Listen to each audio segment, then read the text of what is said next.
د هیواد د اوبو او انرژي وزیر ملا عبداللطیف منصور غزني ولایت کې د سلطان بند د بیارغونې پروژې پرانیسته وکړه. په دې تړاو جوړه شوې غونډه کې د اوبو او انرژي وزیر ویل د دغه بند د ساتنې او څارنې پروژه باندې 100 میلیونه افغانۍ لګښت راځي او د یو کال موده کې به یې چارې بشپړې شي. 100 میلیونه افغانۍ دې ته منظوري شوي دي او له دې قراردادي شرکت سره اوس د قرارداد شوی ده، هغه به ملا تړي او همت به کوي. له ننه ایسته به عملي کار د دې پروژې پیل کوي تر څو چې بیا دلته اوبه ډنډ کېږي او د دا کار تکمیل کړی. زه تاسو ته اطمینان درکوم د خپل شرکتونو په نمایندګۍ باندې چې انشاءالله د دوی د نقشې د وزارت د نقشې او د پلان مطابق به موږ کار کوو.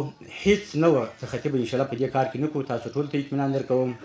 د غزني اوسیدونکي د دغه تاریخي بند په ترمیم خوښ دي او له اسلامي امارت څخه غواړي چې د اوبو مدیریت برخه کې دا ډول نورې پروژې هم پلي کړي.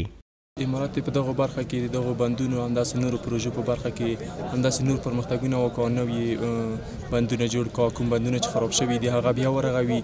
دغه بند بیا رغونه چې د زیاتې ګټې لري.